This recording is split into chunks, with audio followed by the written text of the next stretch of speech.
I don't know why I'm writing this. Maybe I'm looking for some sort of release, or maybe I'm just hoping someone can tell me I'm not going insane. My life has completely fallen apart in the span of a single phone call, and I don't even know where to begin. It started like any other day. I was working late at the office, trying to meet a deadline, when my phone buzzed. It was Karen, my wife. That wasn't unusual. She'd check in from time to time, but this call felt different. I could hear something in her voice, something shaky and uncertain. "Hey, can we talk?" she asked, her voice softer than usual. "Of course," I replied, leaning back in my chair. "Everything okay?" There was a pause, and I could hear her take a deep breath. "I need you to listen to something." That's when I heard him. A man's voice, low and commanding. "Call him," he said, his tone leaving no room for argument. My heart skipped a beat. What was happening? Who the hell was this guy?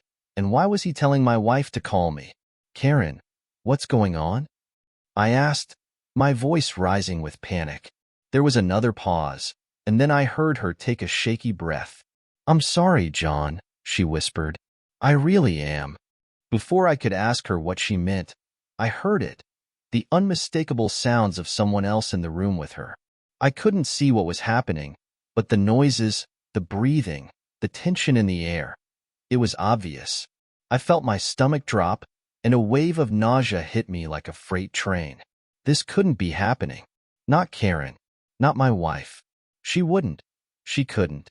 But the sounds didn't lie. I hung up the phone, my hand trembling, and sat there in silence, trying to process what had just happened. The woman I thought I knew, the woman I had trusted with my life, had just shattered everything in a single, heart-wrenching moment. I didn't go home that night. I couldn't.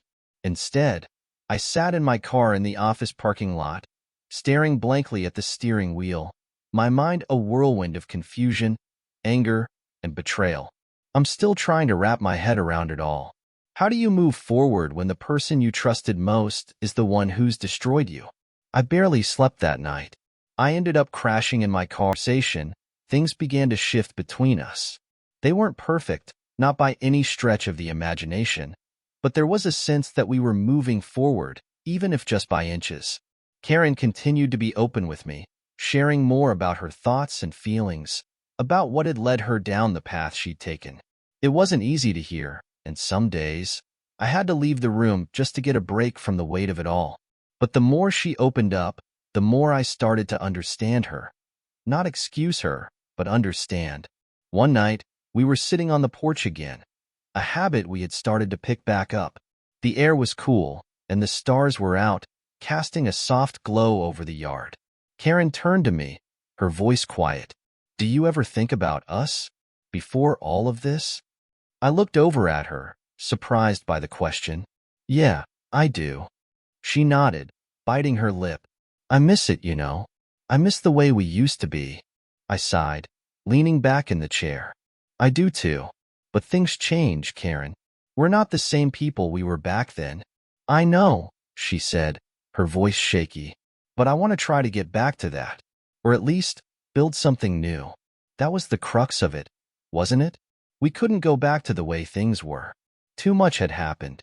Too much damage had been done. But maybe we could build something different. Something stronger, if we were willing to put in the work. The days turned into weeks, and slowly, painfully, we started to rebuild. It wasn't easy, and there were plenty of setbacks. Sometimes I would catch myself thinking about the affair, about Brad, and the anger would flare up all over again. But other times, I found myself appreciating the small moments, Karen making my coffee in the morning, or the way she would lean into me while we watched TV. Little gestures that showed me she was trying, really trying. Therapy remained a constant in our lives, and Dr. Bennett helped guide us through the tough conversations. She didn't let us avoid the hard stuff, even when it would have been easier to brush it under the rug. But those tough conversations were necessary. One evening, during a session, Dr. Bennett asked us to write letters to each other. Letters that expressed our hopes for the future, our fears, and what we wanted from our marriage moving forward. We spent a few days working on them separately before bringing them to the next session. When it was time to read the letters, Karen went first. Her hands trembled as she unfolded the paper, her voice breaking slightly as she began. John, I don't know if I can ever fully express how sorry I am for what I did. I betrayed your trust, and I know I hurt you in ways I can't take back. But I want you to know that I am committed to doing whatever it takes to rebuild that trust. I love you, and I'm willing to fight for this, for us, because you're worth it. We're worth it. As she spoke, I could see the sincerity in her eyes. It wasn't just words, it was a genuine promise. And for the first time, I felt a glimmer of hope that maybe, just maybe, we could make this work. My letter was more hesitant. I wasn't as good with words as Karen, and expressing my emotions had never been my strong suit.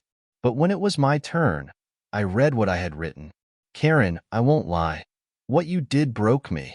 It shattered everything I thought I knew about us. But over the past few months, I've seen how hard you're working to rebuild our marriage, and I'm starting to believe that maybe we can get through this.